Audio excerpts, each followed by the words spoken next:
شمالی علاقے کے گاؤں میں ایک پراسرار پہاڑ تھا۔ لوگ کہتے تھے کہ اس پہاڑ کے اندر ایک چھپی ہوئی بستی ہے، مگر وہ انسانوں کی نہیں۔ گاؤں کے بزرگ بچوں کو سختی سے منع کرتے، اندھیرا ہوتے ہی پہاڑ کی طرف مت جانا، وہاں ایسی آنکھیں ہیں جو تمہیں ہمیشہ دیکھتی رہتی ہیں۔ مگر ذیشان، ایک ضدی اور مہم جو لڑکا، ان باتوں کو دیہاتی کہانیاں سمجھتا تھا۔ وہ اپنے دوست اسد کے ساتھ ایڈونچر کے شوق میں پہاڑ پر نکل پڑا۔ راستے میں خاموشی اتنی شدید تھی کہ قدموں کی آواز گونج رہی تھی۔ اچانک ہوا میں ایک عجیب گلی سڑی بدبو پھیل گئی، جیسے کچھ مر رہا ہو۔ پھر انہوں نے پہاڑ کی جڑ میں ایک پتھر کا دروازہ دیکھا، جس پر خون کی لکیریں خشک ہو چکی تھیں۔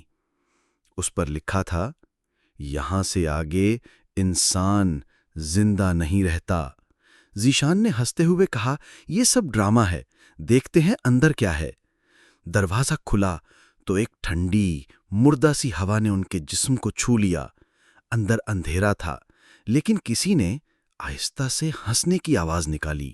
اندر ایک ویران بستی تھی، ٹوٹے مکان، دیواروں پر عجیب نشانات اور گھروں میں مدھم پیلی روشنی، لیکن کوئی انسان نظر نہیں آ رہا تھا۔ اچانک ایک مکان کے دروازے پر ایک چھوٹا بچہ کھڑا ہوا۔ اس کی آنکھیں بالکل سیاہ تھیں، جیسے اندر کچھ نہ ہو۔ وہ آہستہ سے بولا، یہ جگہ تمہاری نہیں ہے، واپس جاؤ۔ ذیشان آگے بڑھا، مگر بچہ دھوئیں میں بدل کر غائب ہو گیا۔ اسی لمحے ہوا میں سینکڑوں سرگوشیاں سنائی دیں، سب ایک ہی بات دہرا رہی تھیں، وہ آ گئے ہیں، وہ آ گئے ہیں۔ اسد نے خوفزدہ ہو کر ذیشان کا بازو پکڑا۔ ذیشان، کچھ ٹھیک نہیں ہے، واپس چلتے ہیں۔ لیکن اب راستہ پیچھے سے دھند میں غائب ہو چکا تھا۔ گلیاں خود بخود بدلنے لگیں، دائیں جاؤ تو بائیں نکل آتے، آگے بڑھو تو وہیں واپس۔ پھر ایک مکان کا دروازہ زور سے کھلا اور ایک عورت باہر آئی۔ اس کے بال لمبے اور الجھے ہوئے تھے، چہرہ آدھا جلا ہوا اور آنکھیں سفید۔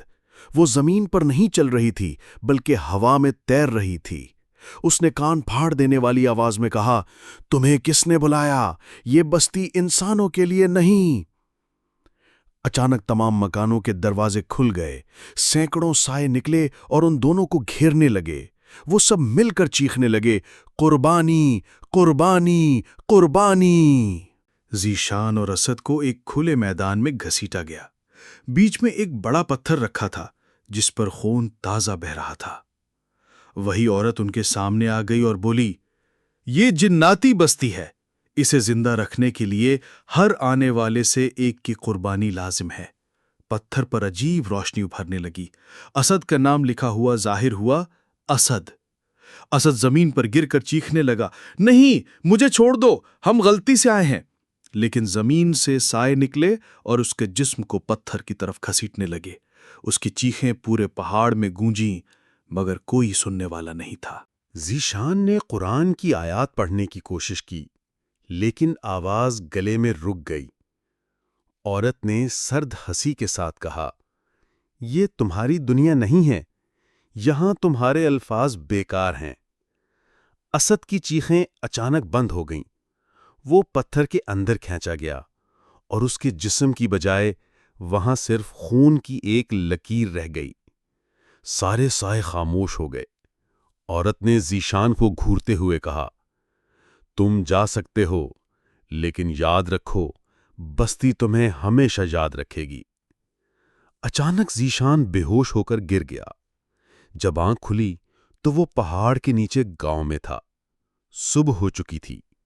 لوگوں نے پوچھا، اسد کہاں ہے؟ ذیشان خاموش رہا، لیکن اس کے بازو پر وہی خون کا نشان تھا جو قربان گاہ پر تھا۔ کہتے ہیں، اس کے بعد ذیشان جب بھی آئینہ دیکھتا، اس کے پیچھے وہی عورت کھڑی مسکراتی نظر آتی تھی۔